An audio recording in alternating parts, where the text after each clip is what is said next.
Alhamdulillah wassalatu wassalam ala Rasulillah wa ala alihi wa sahbihi wa man walah, amma ba'd. Yang dimuliakan, dihormati Puan Hajah Salwa dan seluruh urus setia Jawatankuasa Raudatul Muslimah, yang saya hormati dan semuliakan para ahli ilmu, tuan-tuan dan puan-puan, muslimin muslimat yang dirahmati Allah Subhanahu wa taala sekalian. Alhamdulillah, sekali lagi kita bersyukur pada Allah Subhanahu wa taala, dan insya-Allah untuk pagi ini fasal yang ke-25, ya, kesimpulan dan penutup. Ya, kesimpulan dan penutup. Kita harap-harap hari ini kita dapatlah, insya-Allah, ya, dapat khatam hari ini dengan berkat Ramadan. Hari ini Ramadan yang keberapa, ya? Yang keempat. Ya. Hari Jumaat, bulan Ramadan. Inilah takdir Allah yang Allah tetapkan kepada kita dalam perjalanan kita belajar ilmu, mengenal Allah dan menghayati kewujudan Allah dan menyempurnakan kehambaan kepada Allah. Maka Imam Arsalam dalam penutup ni, beliau mengatakan, al-khalqu hijabun wa anta hijabun. Al-khalqu, makhluk ciptaan Allah itu, hijabun, adalah hijab. Wa anta, dan dirimu juga, diri kamu juga, hijabun, adalah hijab. Okey, ya.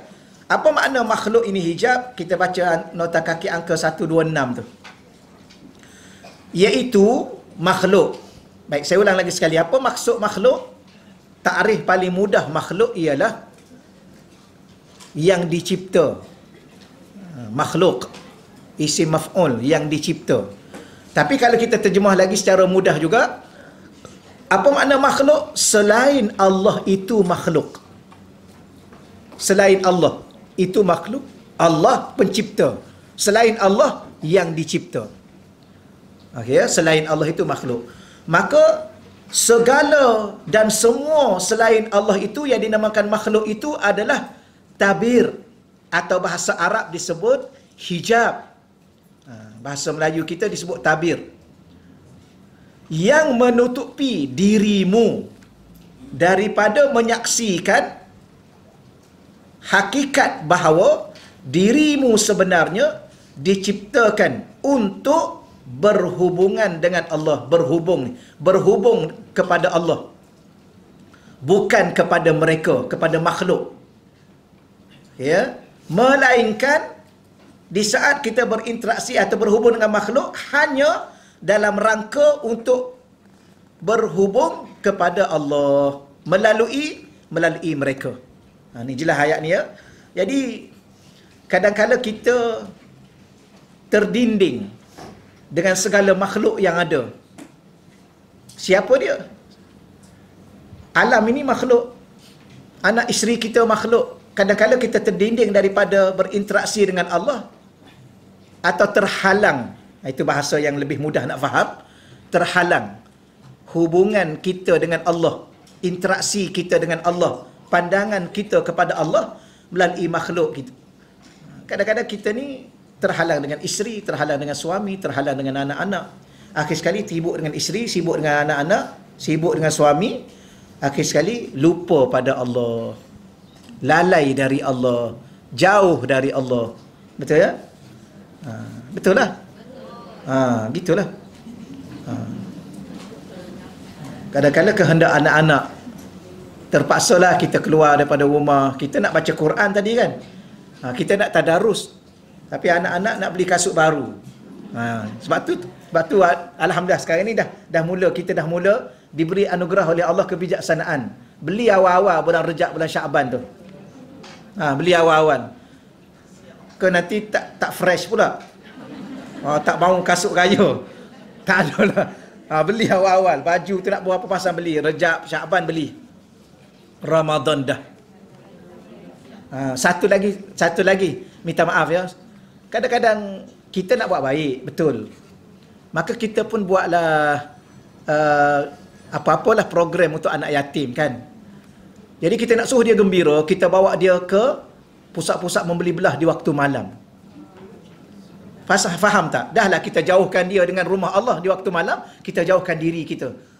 Bukan salah tak? Tak salah, tapi ada sesuatu yang ini yang kita nak faham. Ada makhluk yang menabirkan kita, menghalang kita, menjarakkan kita daripada Allah.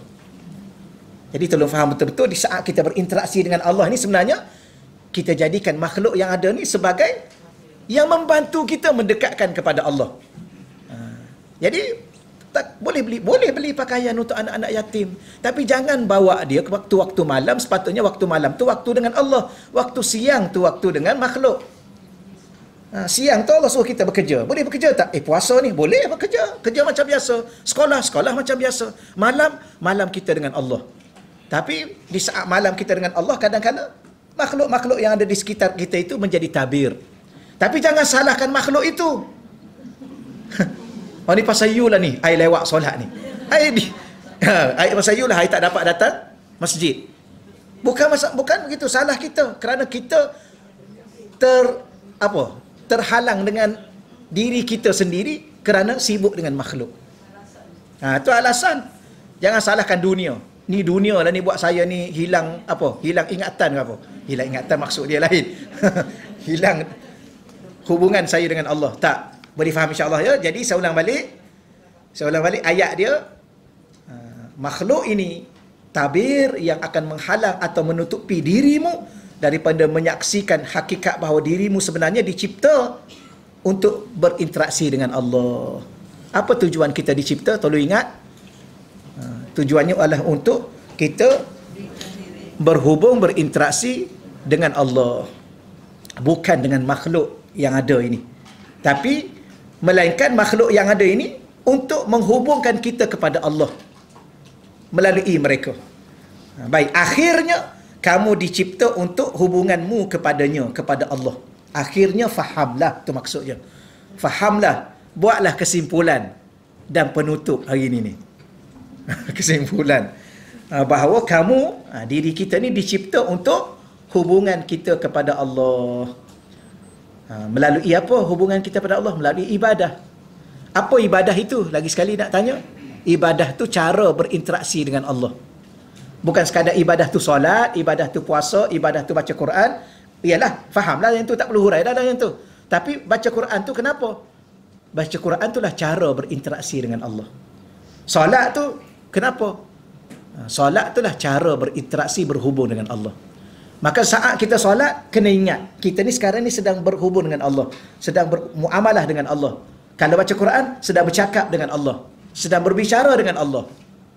Maka ketika itu, tumpuan kita bukan sekadar perintah itu semata-mata. Tumpuan kita bukan sekadar membaca Quran semata-mata, tapi sedang berbicara dengan Allah Subhanahu Wa Taala. Namun, makhluk menutupimu. Namun, kadang-kadang tak sampai ke situ faham kita dan rasa diri kita. Kenapa? Kerana makhluk itu menutupimu daripada hakikat itu.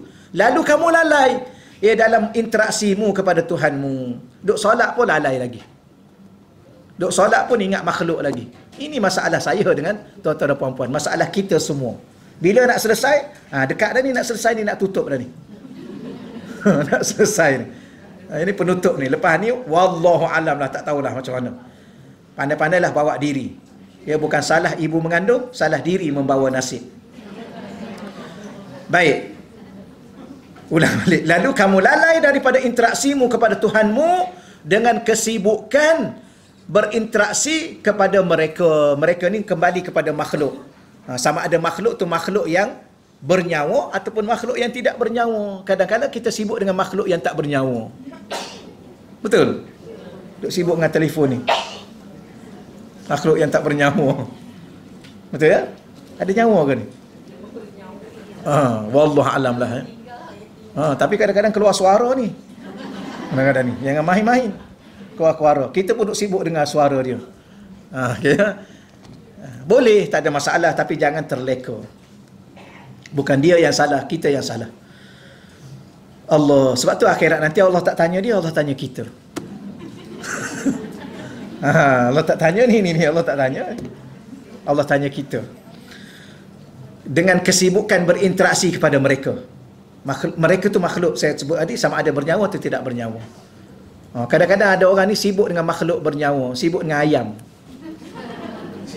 Sibuk dengan kucing, ya tu. Kucing pula duduk dalam aircon.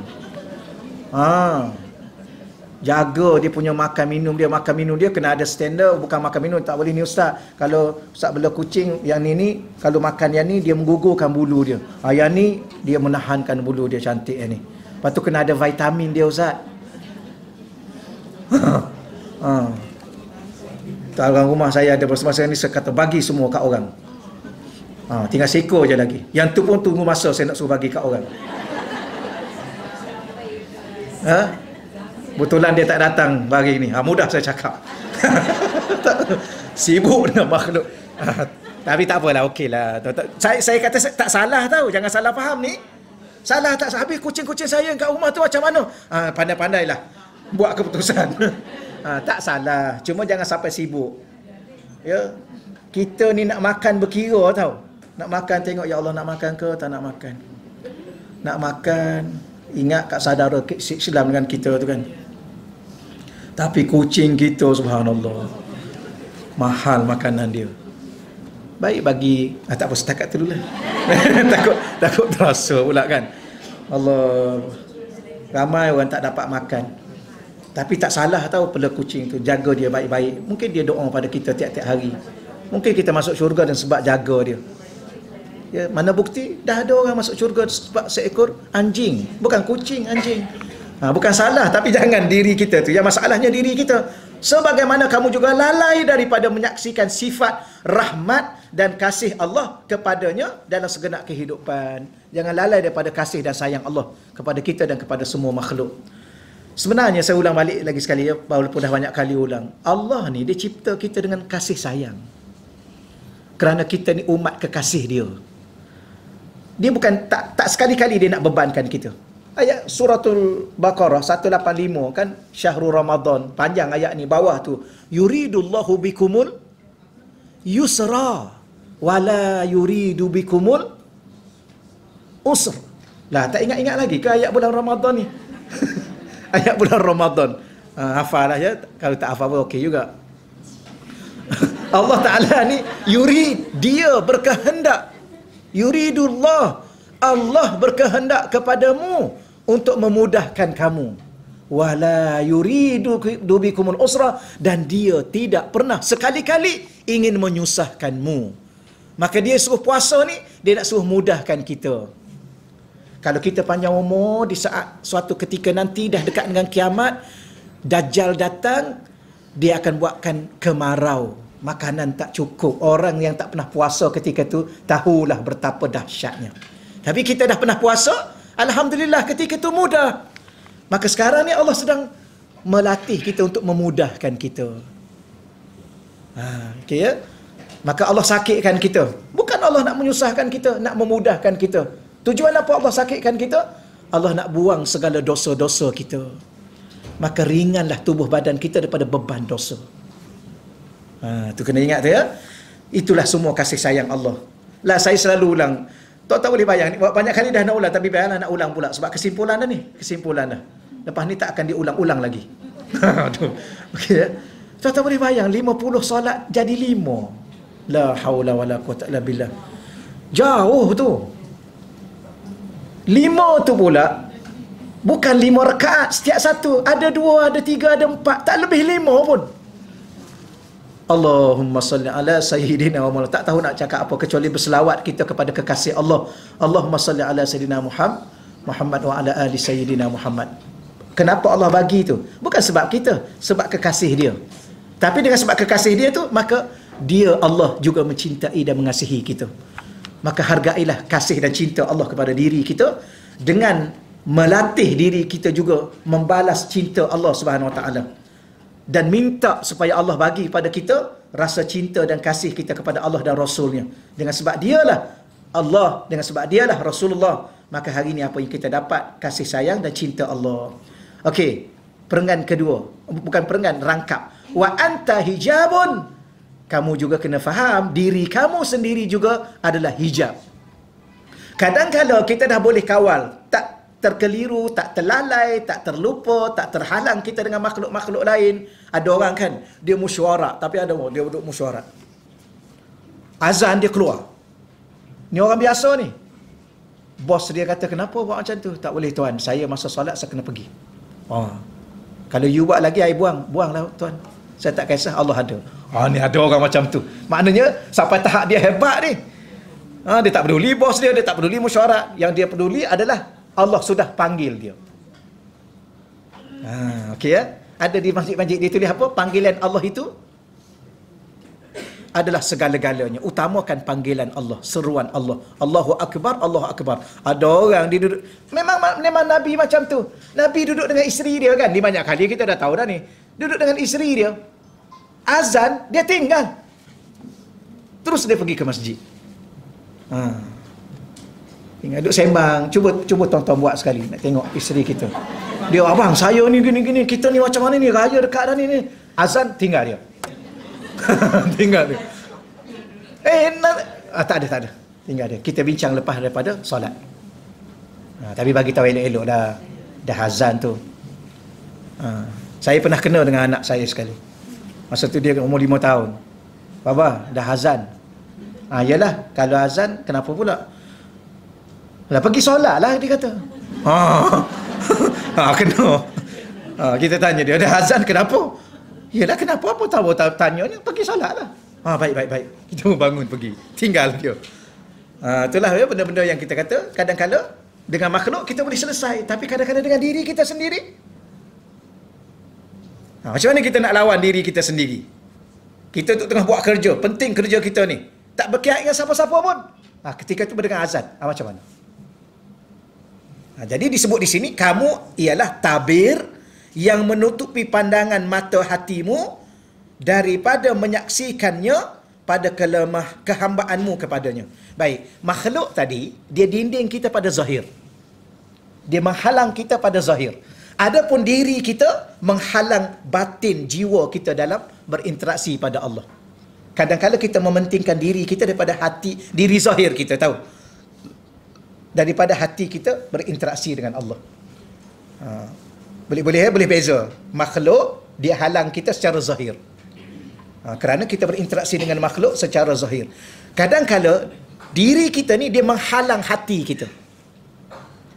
Menghalang hati kita daripada apa? Daripada hati kita menyaksikan Allah, daripada merasai kehambaan ataupun dipanggil apa? Menjiwai perhambaan kita kepada Allah Subhanahu Wa Taala. Maka tolong hati-hati kehendak diri berbanding dengan kehendak Allah. Kita ada kehendak kita kan? Nak makan, nak minum, nak pakai, nak berjalan, nak berehat, nak bergembira, nak berhibur. Ketika itu bagaimana hati kita dengan Allah? Berhibur tak salah, tapi jangan sampai hati kita itu sudah lalai daripada Allah dengan sebab kita yang nak berhibur. Okey ya.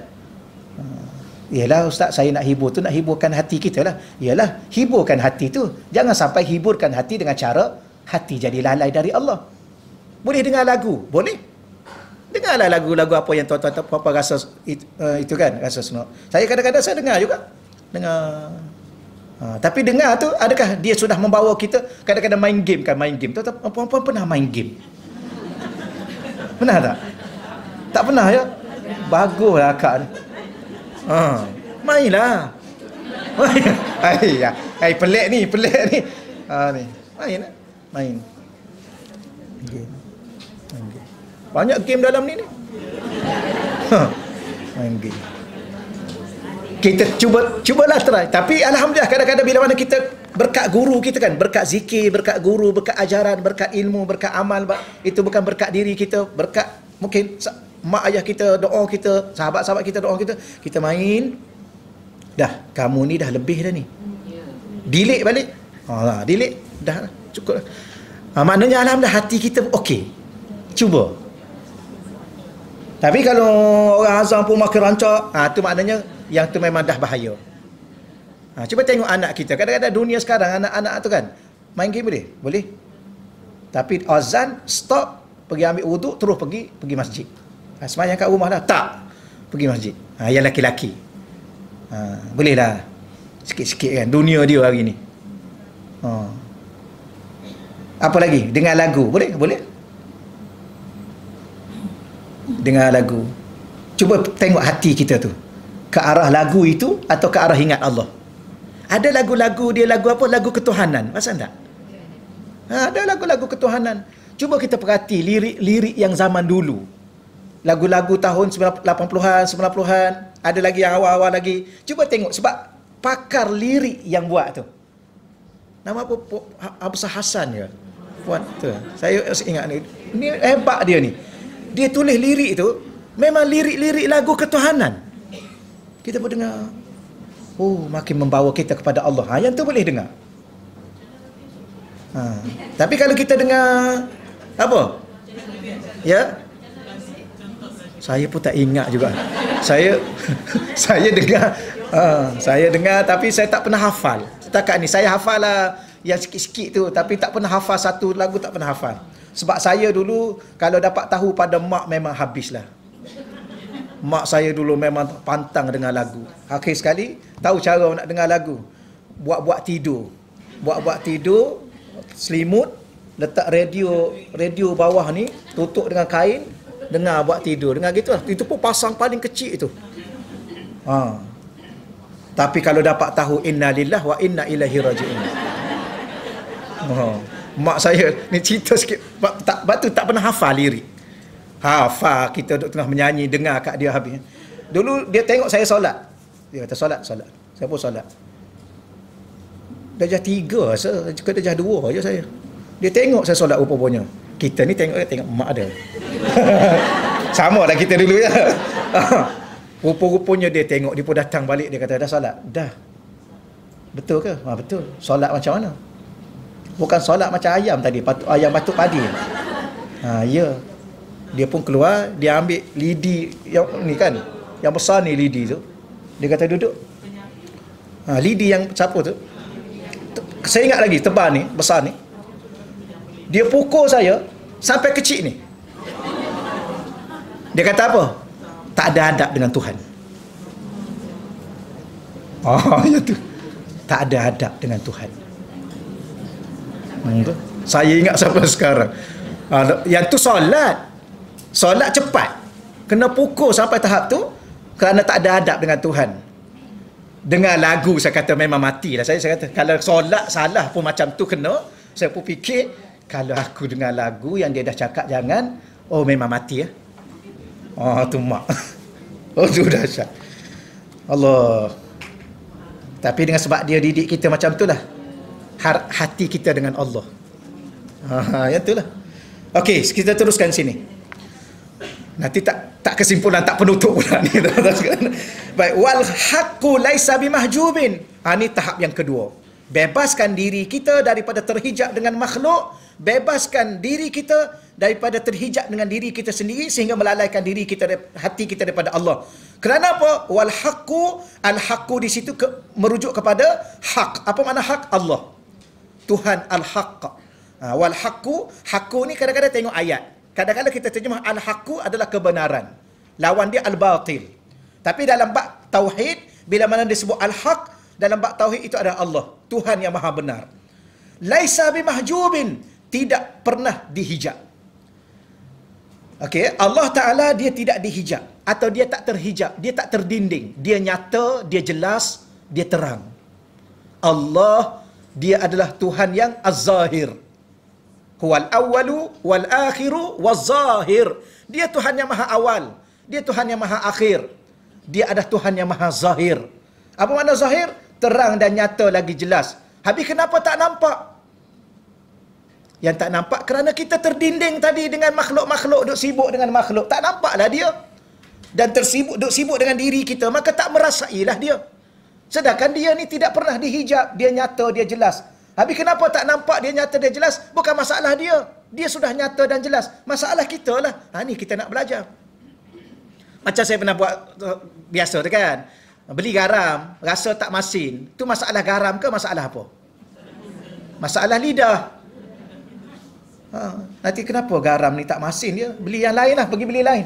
Pergilah beli garam yang lain pun rasa-rasa tak masin juga. Kenapa? Kerana bukan masalah garam, masalah lidah. Jadi bukan masalah Allah sekarang ni kalau sesiapa yang tidak menyaksikan Allah dan tidak merasai wujud Allah. Kerana apa? Tuhan Allah adalah laisa bimahjubin, dia tidak dihijab. Okey, kenapa? Kita baca ni nota kaki tu. Bukan makhluk yang menghijab Allah. Kerana keagungan Allah, kebesaran Allah, kehebatan Allah tidak ditutupi oleh sekerdilan makhluk apapun. Dia gini, Allah tu Tuhan yang maha agung, maha besar, maha segala-galanya. Tiba-tiba makhluk yang ada ni menutup Allah. Tak mungkin. Allah sudah, maksudnya apa? Maksudnya Allah sudah lemah dengan makhluk sehingga ditutup oleh makhluk. Tidak begitu, jangan faham begitu. Okey ya? Jadi Allah itu Tuhan yang maha nyata dan jelas. Contohlah, kita kata, ada satu kitab tu kitab hikam. Tak apa, kalau kita duduk di sebelah kawan kita tak merasai keberadaan kita. Adakah masalah kita ataupun masalah kawan kita? Masalah kawan kita lah. Sebab kita ada di tepi dia. Tapi dia pun dah setengah jam dah. Bila ada kat sini? Masalah ni dah kena angau ke kenapa tak tahulah. Maknanya masalah dia. Sama juga kita. Kita duduk dengan kawan kita dah berjam-jam. Tu sedar tak ada orang sebelah ke baru sedar. Kita tahu kan, maknanya Allah itu jelas, Allah itu dekat. Allah ni bukan setakat dia tu zahir, dia tu dekat. Kan ada ayat surah Al-Baqarah tu, wa iza sa'alaka ibadi anni fa inni qarib. Apabila hamba-Ku bertanya kepadamu wahai Nabi Muhammad, bagi tahu kepada hamba-Ku, fa inni qarib, aku dekat. Makna Allah tu pertama dia zahir, yang kedua dia dekat, yang ketiga wahwa ma'akum ainama kuntum, dia bersama dengan kamu walau di mana kamu berada. Habis kenapa tak nampak juga? Nampak dengan mata hati tau, bukan nampak dengan mata zahir. Kenapa sampai dalam solat pun lupa juga, lalai juga? Kenapa? Kerana kamu sedang bermasalah sebenarnya. You ada masalah tak? Tak ada. Habis solat tak khusyuk, masalah dah tu. Nak tunggu masalah apa yang lebih besar daripada itu? Kita ni kadang-kadang okey aja. Okey apa? Sembahyang pun lalai. Wah, tak ada masalah. Tak ada masalah apa, sembahyang pun lewat-lewat. Sebab tu kadang-kadang kita rasa masalah tu kalau tak dapat makan baru masalah, tak dapat tidur baru masalah. Solat tak khusyuk, okey biasa. Ni benda-benda ni. Okey, baik. Wa muhtajibun ankabika. Wa muhtajibun ankabika. Ni kena cepatkan sikit ni. Namun dia Allah, Tuhan yang Maha Benar, bertabir daripadamu dengan dirimu. Apa maksudnya? Tadi saya tak baca. Namun kamu jika masih tidak dapat menyaksikan Allah, berarti kamu tidak, muka surat 74, kamu tidak menghadapkan wajah hatimu kepadanya dan tidak mencarinya dalam kehidupan melalui kehambaan dan ketauhidan. Rupa-rupanya kenapa kita tidak dapat melihat Allah? Kerana wajah hati kita selalu kita hadapkan ke lain. Maka kena sentiasa melatih diri kita, hati kita sentiasa menghadap Allah. Sebab tu kita ulang balik, kita solat, kiblat solat itu ada dua. Satu Kaabah. Kaabah tu kiblat jasad. Kiblat hati adalah Allah. Boleh ya? Kita ada zahir, ada batin. Zahir kita jasad. Maka jasad ni daripada muka kita, badan kita, diri kita ni menghadap betul-betul Kaabah. Itu kiblat jasad. Tapi hati dengan Allah.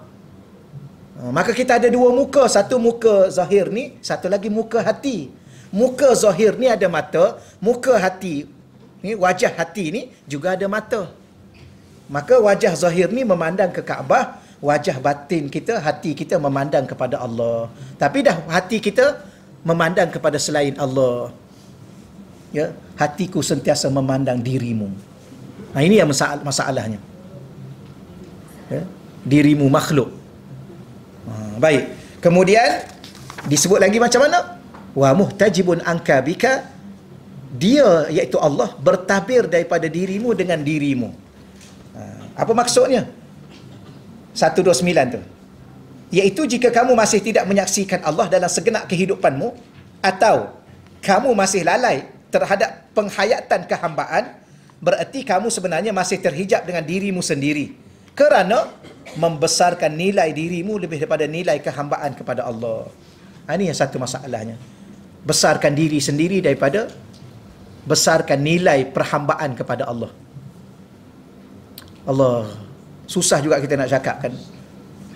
Benda yang sering berlaku pada kita. Antara tidur dengan nak bangun malam. Tidurlah. Itu kita dahulukan diri kita. Padahal bangun malam itu dengan Allah, tidur tu dengan diri kita. Walaupun Allah izinkan untuk kita tidur, tapi katakan cinta pada Allah. Katakan rindu kat Allah. Katakan nak dekat dengan Allah. Macam kita bercinta dan berkasih sayang lah. Ya. Tiba-tiba kita kena pentingkan kekasih kita lah. Penat ni, tapi dah kekasih ajak kita untuk kita berjalan-jalan, temankanlah dia. Betul kan? Jauh ni nak pergi, tak apalah, dah kekasih nak pergi, bawa je lah. Kata kasih, jangan berkira. Dah tengah malam ni, jangan cakap tengah malam ke tengah siang ke. Bawa dia nak pergi, bawa, cari makanan apa dia nak makan apa. I rasa nak makan ni lah. Oh tak apa, okey. Tapi dah pukul 3 pagi ni Bi. Tak apa, jangan risau. Kan? Jangan risau. I untuk you jangan risau. Kan dulu kan I dah janji segala-galanya. I bukan kisah sangat pukul 3 pagi, yang pentingnya you boleh makan. Pukul 3 pagi dia nak makan roti canai banji, tak apa. Tak ada masalah, kedai banyak 24 jam. Jangan cakap Bi, I nak makan roti canai banji lah. Tengok jam pukul 3 pagi. Biasa cakap apa? Kalau suruh tidur okey lagi. Suruh tidur, tidur je dulu, besok lah. Suruh tidur, you ni nak mati ke? You ni apa ni? Yang tu. Buat tabiat ke you ni? Apa tadi cakap kasih. Gitulah kita dengan Tuhan. Allah sedarkan kita 3 pagi. Baru pukul 3 pagi ni, sikit lagi lah. Itulah masalah. Mementingkan diri, mementingkan nilai diri daripada Allah. Ni yang memberi masalah sebenarnya. Sebab tu kita ni kan terhegeh-hegeh kan. Terhegeh-hegeh maknanya kalau Imam Syafi'i ni hari keempat ni kan, Imam Syafi'i ni Imam Abu Hanifah sama. Imam Abu Hanifah ni sama. Kalau bulan Ramadan, siang sekali, malam sekali dia khatam. Maknanya hari ke-8 ni dah berapa kali? Kali 2. Dah 8 kali khatam. Itulah cinta dia kepada Allah. Boleh bayang tak? Okey. Kemudian yang sikit lagi, wa anta, dan kamu mahjubun anka bihim. Sedangkan kamu pula dihijab daripada hakikat dirimu sendiri dengan mereka, dengan makhluk. Okey. Muka 1 tu tak payahlah, yang selepas tu.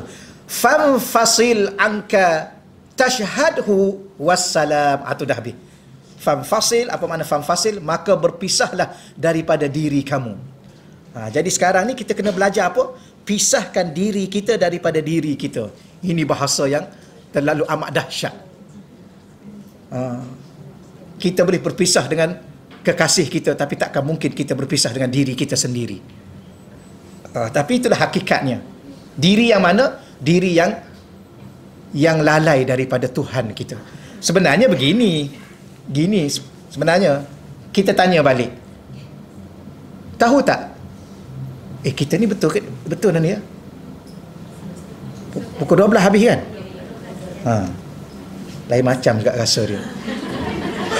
12. Tapi nasib baik saya hari ni kan. Masjid yang saya tazkirah Jumaat tu, dia kata dia tangguh hari ni. Alhamdulillah. Tidak, itulah. Jadi dia tangguh. Okeylah, dia tangguh. Rezeki tengok kat sini nak khatam hari ni. Oh subhanallah. Saya kalau tangguh kuliah saya suka. Penat. Kalau tengok mesej ustaz, kita tangguh dulu. Alhamdulillah. Penat lah. Penat. Kenapa penat? Sebab tak ada cinta. Kerana cinta tak pernah memenatkan. Itulah nak cakap yang tu je lah. Baik. Fanfasil, maka bebaskan dirimu daripada dirimu. Tuan-tuan ingat lagi tak? Siapa diri kita yang sebenar-benar diri kita? Ya, tak, bukan yang tu. Diri kita sebenarnya adalah dalam tu. Diri kita yang sebenarnya adalah roh. Jasad ni adalah sangkar. Ibarat kalau burung, yang dalam sangkar itulah burung, yang tu sangkar. Jadi jasad ni ibarat sangkar. Yang sebenar-benarnya diri dalam, roh tu. Jadi maksudnya kamu pisahkan dirimu daripada dirimu, iaitu diri batinmu yang sebenar-benar dirimu itu kamu pisahkan daripada jasad zahir ni. Maksudnya pisahkan bagaimana? Jangan terlalu ikut dia. Jangan terlalu memberi kehendak dia. Jangan terlalu mengikut dia dan mengikut segala kehendak dia. Kenapa? Kerana dialah selama ni yang menghijab kamu daripada Tuhanmu. Sepatutnya diri dalam ni puasa, tapi dah diri zahir nak makan. Patutnya diri dalam ni nak bangun malam, tapi diri zahir ni nak tidur, ikut dia. Itulah maknanya kamu pisahkan dirimu daripada dirimu. Jangan terlalu ikut diri zahirmu, kerana dirimu yang sebenarnya adalah roh kamu, diri batin kamu. Kan saya ulang balik sebab masa okey lagi ni. Wassalam habis lah tu. Cuma lampiran rumusan risalah. Yang tu baca sendirilah. Kan lampiran tu sekadar lampiran rumusan tu bacalah. Kita ni wassalam dah ni. Tak nak dah, tapi bolehlah saya baca sepitah lalu. Kalau sempat, tak sempat tak ada masalah dah. Saya ingat saya cerita dulu. Saya masih ingat guru saya dia cerita bahasa mudah. Tapi dia guna nama Pak Mat lah, Pak Mat. Pagi tadi kita makan roti canai, tak kira lah nasi lemak ke dengan Pak Mat. Lepas subuh, Pak Mat ajak minum. Pergi. Okay, kita pun pergi. Lepas selesai balik, Pak Mat balik rumah dia, kita balik satu taman. Ya, jarak dia tak sampai 2 minit kita dengan rumah dia. Duduk sekejap. Ya, isteri Pak Mat telefon. Dia kata, "Tuan, Pak Mat dah pergi dah tak ada dah." Kita pun cakap, "Inna lillah wa inna ilaihi raji'un." Menangis-nangis dia telefon. Okey ya, faham ya? Jangan pula, "Tuan, Pak Mat dah tak ada dah pergi dah." Lah, pergi mana pula? Ni memang lama faham. Kita pun bacalah, "Inna lillah wa inna ilaihi raji'un." Pak Mat dah tak ada, dah pergi. Bila? Baru 2 minit tadi. Kita pun ambil motosikal kita bergegas pergi. Tengok ada duk terlentang. Yang terlentang tu siapa? Pak Mat dah tak ada. Yang terlentang tu jasad Pak Mat. Mayat. Orang tak panggil jasad dah. Mayat. Jenazah. Pak Mat pergi mana? Pak Mat dah tak ada. Jadi dulu yang kita duk cakap dengan Pak Mat, duk minum air dengan Pak Mat tu, mana Pak Mat sebenarnya? Yang dah pergi tu. Yang tu bukan dia. Yang tu hanyalah mayat. Nak minum lagi dengan yang tu? Tak mau dah. Nak pergi bercakap-cakap? Tak dah. Kenapa? Dia dah tak ada. Dia dah pergi. Kalau begitu selama ni yang kita duk bercakap dengan dia, bersembang dengan dia, berjalan dengan dia, siapa dia yang sebenarnya? Yang sudah pergi. Itulah dia. Samalah kita ni. Puan-puan duduk dengar saya bercakap ni, saya ni duduk depan puan-puan ni, tuan-tuan ni, yang saya rasa selesa duduk ni, sebab tuan-tuan masih ada. Kalau letak yang jasad-jasad sahaja, hakikat diri sudah tidak ada, kita pun tak nak duduk dalam ni. Puan-puan pun tak nak jemput lagi saya. Jadi siapa saya sebenarnya? Diri dalam. Jadi yang menjadi penghalang kita dalam kita berinteraksi dengan Allah, menyempurnakan kehambaan kita pada Allah adalah diri kita, diri yang zahir. Maka bebaskan diri zahir ni daripada diri batin kita. Itu maksud dia. Jadi jangan terlalu sangat mengikut kehendak zahir. Paksa dia sikit, berlapar. Akhir sekali Allah Ta'ala paksa kita supaya berlapar. Namanya puasa di bulan Ramadan. Asal tak? Allah nak bebaskan kita. Inilah. Sebab tu bulan Ramadan ni bulan menjiwai tauhid. Bulan Ramadan bulan menjiwai rasa wujud Tuhan. Sebab tu kemuncak Ramadan merasai kehambaan. Rasa tak? Subhanallah, bulan Ramadan ni kita, tuan-tuan sekalian, Kita sangat-sangat sujud syukurlah pada Allah. Terima kasihlah ya Allah. Sangat-sangat terima kasih. Bulan Ramadan inilah baru kita rasa sedikit diri itu hamba kepada Dia. Bulan lain tak tahu rasa apa. Saya rasa, ya Allah, kalau tak ada Ramadan aku ni tak tahu jadi apa. Ya. Kejap jadi orang, kejap jadi malaikat, jadi jin pun ada kejap-kejap. Okey ya. Kadang-kadang mungkin jadi syaitan kadang-kadang. Betul ya? Syaitan ni kan daripada kalangan jin dan manusia. Minal jinna tiwana. Jangan rasa kasar tau. Kadang-kadang kita ni Allah cakap kita rasa kasar, kita cakap lebih kasar pada Allah sebenarnya. Ya. Kadang-kadang cepat terasa. Dunia sekarang dia tak panggil terasa. Cepat koyak. Relax lah. Tenang lah orang cakap kan. Jangan cepat koyak. Allah yang cakap. Cuma kita hanya sampaikan. You ni I nampak dah macam syaitan ni. Oi, memang kalau cakap macam tu tuan-tuan sekalian. Oi, putus kawan lah. Hari ni I buat perisytiharan kita dua putus selama-lama. Lah relax lah. Ya. Tenanglah. Sebab tu kita kata kita ni kalau kita teliti, tapi kita tak tengok kawan. Sebenarnya kita tengok diri kita. Cuba letak kita depan cermin kejap. Letak, duduk. Cuba tengok betul-betul. Dah syaitan aku ni. Kenapa? Dah suka buat jahat. Hari-hari duk fikir nak buat jahat. Nak tipu orang, nak maki orang, nak hina orang. Kadang-kadang kan. Manusia. Tapi kadang-kadang rasa malaikat tau. Tak pernah rasa? Rasa malaikat. Ini masalah. Sebenarnya semua itu adalah masalah yang kita kena rasa hamba. Bila jadi hamba? Bulan Ramadan benar-benar kita hamba pada Allah. Mana bukti? Hamba ni kan mesti beribadah baru jadi hamba. Maka bulan Ramadan ini Allah meletakkan kita dalam tempoh ibadah yang paling lama. Daripada pagi tadi sampai sekarang ni 12 jam tanpa henti. Tiap-tiap hari pula tu. Kalau bulan lain ada, tapi Isnin aja. Kemudian Khamis pula. Kemudian tunggu awal bulan, kemudian tunggu tengah bulan. Tapi ini daripada awal bulan sampai akhir bulan, bila lagi sebenar-benar hamba? Inilah. Jadi, okey. Perasan tak Allah pisahkan kita daripada apa? Daripada diri kita. Diri yang mana? Diri zahir. Allah pisahkan cara macam mana? Allah tak nak kita makan dan minum. Itu makna memisahkan tu. Malam pula, Allah pisahkan kita daripada tempat tidur. Tidur lewat, bangun awal. Ini yang kita duk belajar ni. Bila? Inilah Ramadan. Itulah yang tersurat dan tersirat di sebalik Ramadan. Dia adalah madrasah Ramadan. Madrasah apa? Madrasah tarbiyah. Membimbing dan mendidik kita secara langsung dan tidak langsung, melayakkan kita, menyempurnakan kita sebagai hamba kepada Allah. Okey, selepas itu, ni dekat dah wassalam ni. Tashhadhu. Apabila kamu pisahkan dirimu daripada dirimu, ketika itulah tashhadhu, nescaya kamu akan menyaksikannya. Dia guna perkataan syahada ataupun syahidah itu. Menyaksi dengan hati. Kalau melihat dengan mata, memandang dengan akal, melihat ra'a, memandang nazara, menyaksi syahada, yusyahidu, musyahadah. Diguna perkataan itu asalnya. Tashhadhu, ketika itu diri dalammu, rohmu, hatimu, jiwamu akan menyaksikan dia. Ketika itulah kita tengok langit, kita nampak dia. Nampak bahasa bercakap orang Melayu. Kita menyaksikan dia, bahasa Arab.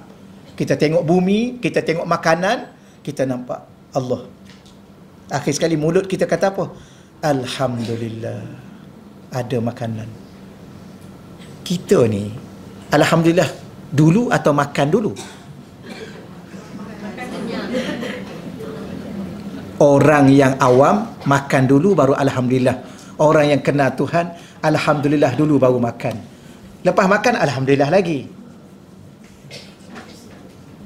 Tengok makanan tu dah, alhamdulillah ada makanan. Sebab dia tak nampak sekadar makanan, dia nampak pemberi makanan itu. Itulah lain. Kita ni dua pinggan, selagi mana tak sedawa, tak alhamdulillah. Sebab apa? Tak rasa kenyang lagi. Dia kenyang satu hal, ada makan dan boleh makan, itu satu hal yang lain. Kita faham Makan, kenyang, barulah nak cari Tuhan untuk dilafazkan Alhamdulillah. Betul? Sama lah kita. Dahaga, minum air, tak hilang, minum lagi. Sebenarnya tengok air tu Alhamdulillah. Minum 1 teguk Alhamdulillah. Minum 2 Alhamdulillah. Minum 3 Alhamdulillah. Dan selesai bau Alhamdulillah lagi. Alhamdulillah. Jadi sebab tu wali-wali Allah ni kan dia nampak, dia menyaksikan. Sebab tu dia orang yang mengenal Tuhan ni dia tak sibuk dengan orang. Tuan-tuan, kalau tuan-tuan boleh kenal orang ni, kalau dia bercakap banyak tahu mana tentang Tuhan, dia mendakwa dia kenal Tuhan, dia kata dia begini, tapi dia masih sibuk dengan orang, dia belum kenal Tuhan. Sebab dia kenal hanya sekadar akal dia tak kenal dengan hati yang sentiasa menyaksikan. Okey, kita ni kalau dah ada kekasih tak nak dah. Tak payahlah orang lain nak cakap apa pun. Sorry lah, I dah ada kekasih. Betul kan?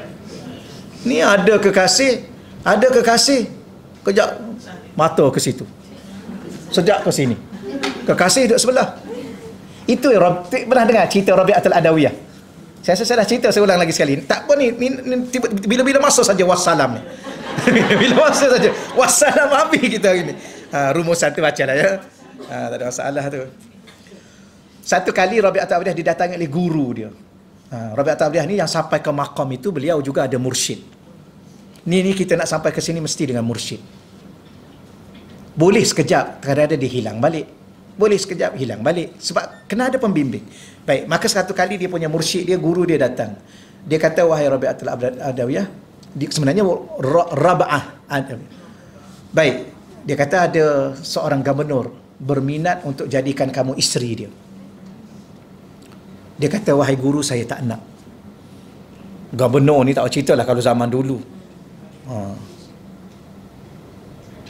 Aku tak nak. Tapi guru dia okey lah. Pergi sampai kepada gubernur tu, wahai gubernur, Rabi'atul Adawiyah tolak pinanganmu. Dia tak mau. Gubernur tu kata gini, tuan, boleh tak izinkan saya bertemu dengan dia? Mungkin dia tak tengok lagi saya. Dia memang rasa handsome lah tu. Baru tengok, mungkin dia tak tengok lagi saya. Kalau dia tengok berdepan, saya pun minta dengan baik dengan dia kan, berdepan kan, mungkin dia nak. Okey, dia pun datang. Bila mana dia datang, dia pun minta izin. Guru dia kata tak izin. Okey, datang. Maka Rasulullah kata, dia pun okey, bolehlah saya bertemu dengan dia, dengan guru dia ada. Okey. Dia kata, kenapa, betul ke tuan nak jadikan saya isteri? Dia kata, betul.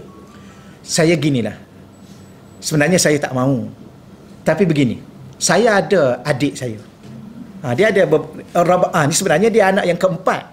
Rabi'ah tu yang keempat, anak keempat, nama Rabi'ah. Yang anak pertama nama Rabi'ah itu salah dah tu. Ya, nak awal-awal lagi, tapi nak ambil berkat okeylah. Kita ni tak kira berapa-berapa, anak pertama nak bagi Rabi'ah. Okeylah, tak apa. Jadi dia ada adik perempuan. Dia kata, adik aku ni lebih cantik daripada aku, adik aku ni lebih solehah daripada aku, lebih bertakwa daripada aku. Baik kamu kahwin dengan adik aku. Gubernur tu dah kena dah. Betul ke? Betul. Mana adik kamu? Tengok. Maka Rabi'ah kata apa? Tu sebelah tu. Dia pun tengok. Ya. Dia tengok. Rabi'ah kata, tengok.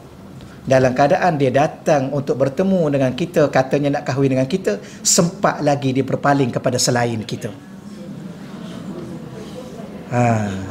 Tapi ada dulu, saya cerita ni, ada seorang tu dia datang, kalau macam tu Rabi'ah tu menipu lah. Tak, dia panggil helah nak tahu seseorang. Saya ada adik, tapi memang dia ada adik beradik. Mana tu? Padahal dia dah tahu dah, dia datang tadi, dia bertiga je pun. Kita nak sebut begini, orang ni dia datang dengan guru Rabi'atul Adawiyah. Yang ketiga Rabi'atul Adawiyah. Ada siapa lagi di situ? Tak ada lah. Jadi sepatutnya bila mana dia datang dan jiwa dan hati dia untuk meminang Rabi'atul Adawiyah, dia datang, dia fokus lah. Itu guru ni Rabi'atul Adawiyah, ni guru dia. Tiba-tiba Rabi'atul Adawiyah ni mesti dia uji. You datang ni nak apa? Nak kahwin dengan saya. Betul ke nak kat saya? Tapi dalam keadaan dia nak kat kita, dia sempat lagi memandang kepada selain kita. Sebab apa? Dah cerita cantik, dah cerita lebih baik, dah cerita apa?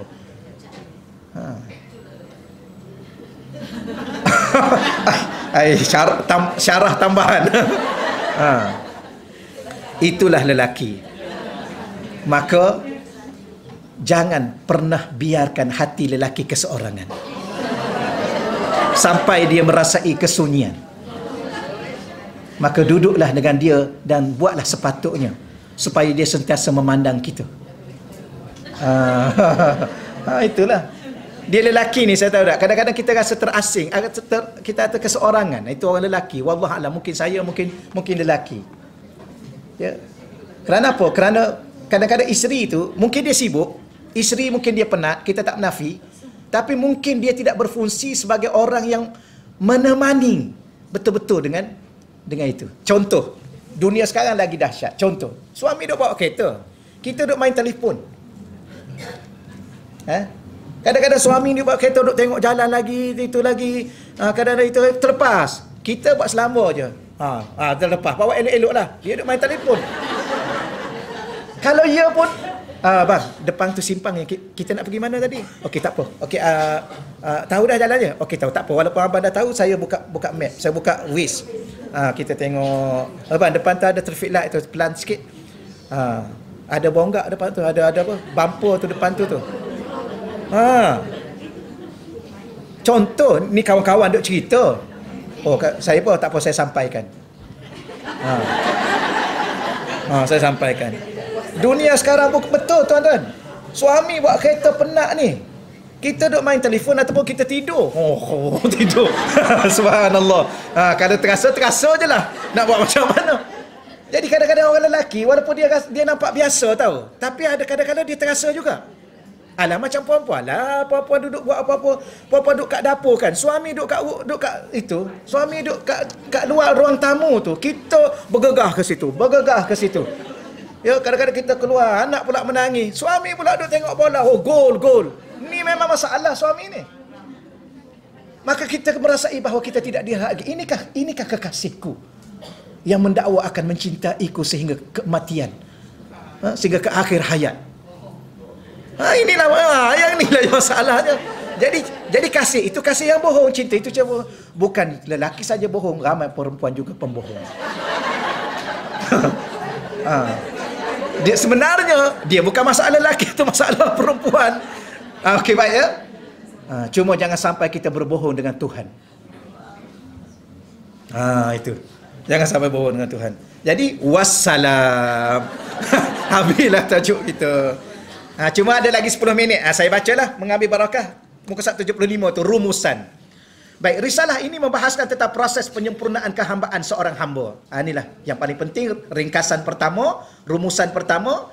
Kitab yang kita baca ni membantu kita proses menyempurnakan kehambaan seorang hamba. Kita tetap hamba. Sempurna tak sempurna adalah kita hamba. Jadi kita kena ada tugas hamba dan sempurnakan kita sebagai seorang hamba Allah. Dengan cara mana? Membersihkan diri daripada syirik khafi, syirik yang tersembunyi. Syirik yang tersembunyi itu tersembunyi dalam diri kita sendiri. Kerana kita melebihkan diri kita. Sebab tu kita belajar yang terakhir, pisahkan diri daripada diri kita. Seorang hamba itu masih dalam kekurangan dalam neraca kehambaan walaupun sudah beribadah. Jika masih terhijab dengan diri sendiri dan makhluk. Walaupun kita banyak sembahyang, banyak puasa, banyak baca Quran, masih dalam segala kekurangan kalau kita masih lagi terdinding dengan makhluk dan diri kita sendiri. Sehingga tidak dapat menyaksikan Allah dengan sebenar-benarnya. Dipanggil musyahadah. Yang kita sebut tadi. Tengok langit, hati ingat Allah. Walaupun kalau orang tanya, you tengok apa? I tengok langit. Kenapa you tengok langit? Cantiklah langit tu. Habis, kenapa? Yalah, mesti pencipta dia lebih cantik dan indah. Kadang-kadang orang tanya, apa masalah dengan langit? Yalah, cantiklah. Habis, apa masalahnya? Bukan masalah apa. Kenapa you ditanya masalah ni? Ada orang ni, apa masalah? Tak ada masalah pun. Yang kita nak bagi tahu bahawa betapa indahnya pencipta. Agungnya pencipta. Okey, maksud terhijab dengan makhluk adalah seorang hamba melakukan sesuatu termasuklah ibadah dan ketaatan, mendapat perhatian makhluk Allah dan bergantung hati kepada mereka dalam kehidupan. Ni Salah satu hijab, saya macam mana saya nak nilai saya sedang terhijab? Bila mana kita buat sesuatu masih lagi buat ibadah masih berinteraksi dengan makhluk. Sekarang orang lebih pentingkan apa tahu tak? Pergi Mekah yang pentingnya dapat konten. Yang penting konten, ada konten. Duduk kat Mekah tidak ada tempat yang paling barakah, paling dekat rasa hati dengan Allah. Itulah tempatnya. Tempat lahir junjungan Nabi, tempat hidup baginda Nabi. Itulah tiba-tiba kita ni duduk sibuk dengan followers. Nabi di mana di hati kita, Allah di mana di dalam jiwa kita. Inilah dunia yang ada ni. Jadi apa tu maksud tu? Itulah contoh-contoh hijab. Dan dia telah sedang dihijab, terdinding dia daripada Allah. Oh, subhanallah. Boleh ya? Jadi saya nak pergi nanti nak ambil gambar boleh tak? Boleh. Ambil aja banyak-banyak gambar tu, simpan untuk kenangan. Mungkin suatu ketika kita dah tak mampu dah nak pergi. Sekarang ni dia akan sampai satu masa kita sekarang boleh tawaf lagi dekat Kaabah. Akan sampai satu masa kita nak tawaf Kaabah sebagaimana kita nak cium Hajarul Aswad. Sekarang dulu nak cium Hajarul Aswad mudah. Sekarang subhanallah berebut-rebut. Sebab tu pergi boleh, cium boleh. Jangan sampai mudaratkan orang lain dan mudaratkan diri sendiri. Silakan. Minta dengan Allah. Okey? Tapi payah, susah. Ada rezeki betul-betul. Akan sampai satu masa nak tawaf tu pun payah sebagaimana nak cium Hajarul Aswad. Apa maksudnya? Kan sekarang makin dibesarkan. Makin ramai. Makin dibesarkan, makin ramai. Sekarang kan duduk atas kursi roda kan, duduk relax, pusing. Kan dah jauh tu kan. Sebab itulah sekarang ada masa. Boleh dekat. Ambillah gambar.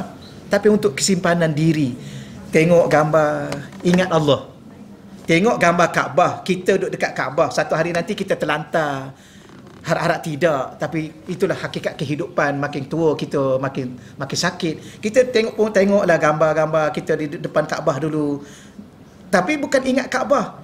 Hati kita datang ingat Allah, menangis kita kerinduan kepada Allah, bukan kerinduan kepada Kaabah.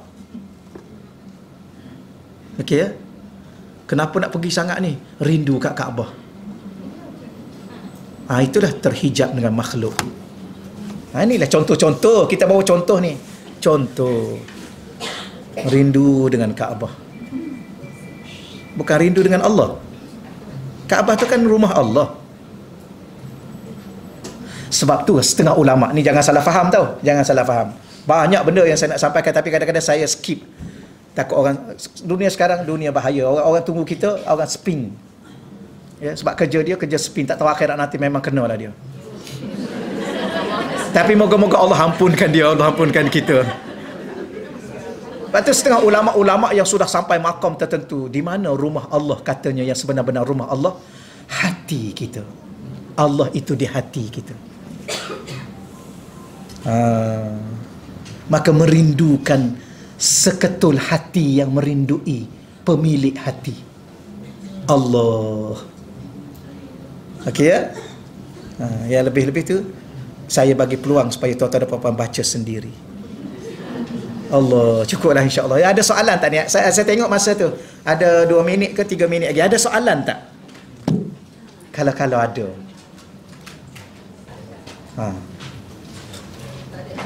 Tak ada ya? Alhamdulillah. Allahumma salli ala sayyidina wa maulana Muhammad. Sini ada 2 hajat. Mohon doakan untuk ayahanda kepada Puan Zarinah ya, Puan Zarinah Fazil yang bernama Fadil Kadir bin Haji Tamam yang sedang sakit di Hospital Kuching Sarawak. Okay, insya-Allah ya. Yang kedua, mohon doa ke atas Haji Azlan yang diuji dengan sakit kanser. Ini ada 2 insya-Allah ya. Dan niat juga kepada kita sendiri. Kadang-kadang kita nampak zahirnya sakit, nampak zahirnya sihat tapi sakit. Sakit tu ada 2, zahir dan batin. Hati yang lalai itu hati yang sedang sakit. Okay, ya? Dan kepada kawan-kawan dan saudara-saudara kita lah. Auzubillahi minasyaitonirrajim. Bismillahirrahmanirrahim.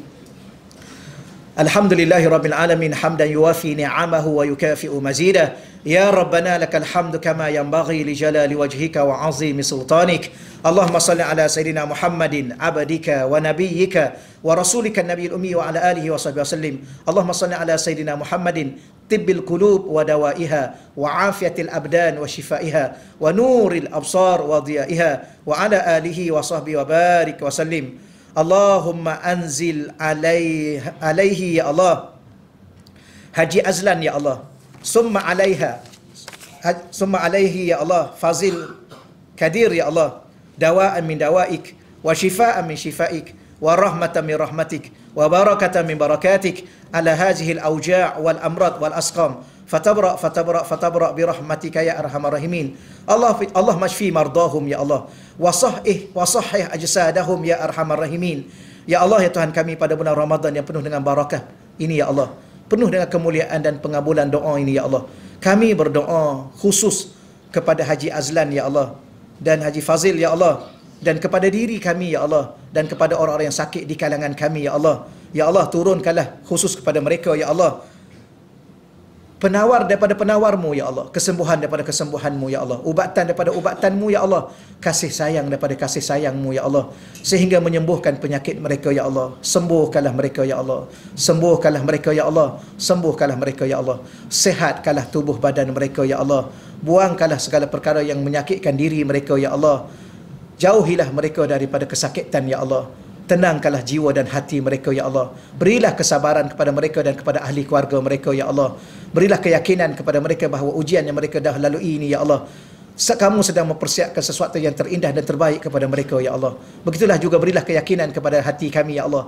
di saat diri dan ahli keluarga kami diuji ya Allah, tambahkanlah keyakinan dalam hati kami ya Allah bahawa Engkau sedang mempersiapkan sesuatu yang bernilai dan berharga untuk pertemuan kami denganmu, dengan dalam redha dan rahmatmu ya Allah. Ya Allah, kami minta dan merayu kepadamu ya Allah, ampunkanlah dosa-dosa kami ya Allah, maafkanlah segala kesalahan dan kecuaian kami ya Allah, maafkanlah segala kekurangan di saat kami beribadah kepadamu ya Allah, yang sudah pastinya kami banyak lalai ya Allah, lemahnya jiwa dan hati kami dalam berinteraksi denganmu ya Allah. Ya Allah, pada hari ini kami khatam sebuah kitab yang ditulis oleh kekasihmu, awliya wali-walimu ya Allah, membicarakan tentang hubungan kami, interaksi kami sebagai seorang hamba kepadamu ya Allah. Dengan berkat kitab ini ya Allah, kami merayu kepadamu ya Allah, Engkau sempurnakanlah kehambaan diri kami kepadamu ya Allah. Tanpa kurniaan daripadamu ya Allah, kami tidak akan mampu menyempurnakan diri kami sebagai hamba kepadamu ya Allah. Letakkanlah dalam hati kami rasa cinta, rasa rindu yang mendalam kepadamu dan kepada kekasihmu Nabi Muhammad sallallahu alaihi wasallam. Dan ya Allah, jadikanlah cinta yang mendalam, kerinduan yang mendalam kepada kekasihmu ya Allah, kerana kekasihmu itulah pintu untuk mengenalmu ya Allah, kekasihmu itulah kerinduan untuk merinduimu ya Allah, kekasihmu itulah kedekatan yang mengajar kami untuk mendekatkan diri kepadamu ya Allah. Berkatilah pengajian kami ya Allah, berkatilah hidup dan mati kami ya Allah. Ya Allah, jadikanlah kami dan keluarga kami, anak isteri kami, ibu bapa kami terutamanya ya Allah, menjadi ahli-ahli syurgamu ya Allah, dengan rahmatmu dan kasih sayangmu ya Allah. Maafkanlah kami ya Allah, sehingga hari ini kami gagal dalam menjadikan menjadi hamba-Mu yang sempurna ya Allah. Fasihkanlah lidah kami untuk kami membaca Al-Quran-Mu, untuk kami berinteraksi berbicara dengan-Mu ya Allah. Kuatkanlah tubuh badan kami ya Allah, untuk kami bangun malam sujud kepadamu ya Allah. Rabbana taqabbal minna du'aana amma wa salatana tammah wa la tu'azibna yawmal qiyamah innaka ala kulli syai'in qadir. Rabbana atina fid dunya hasanah wa fil akhirati hasanatan wa qina azabannar. Ya Allah, seandainya Ramadan pada tahun ini, inilah Ramadan yang terakhir sepanjang umur kami ya Allah, Kau jadikanlah Ramadan pada tahun ini ya Allah Ramadan yang terbaik dalam umur kami, mencari bekalan dalam pertemuan kami denganmu ya Allah. Jadilah Ramadan pada tahun ini ya Allah Ramadan yang terbaik dalam sepanjang umur kami sementara kami bertemu denganmu ya Allah. Rabbana atina fid dunya hasanah fil akhirati hasanatan wa qina azabannar. Wa sallallahu ala sayyidina wa maulana Muhammad walhamdulillahi rabbil alamin. Taqabbalallahu minna wa minkum ya karim.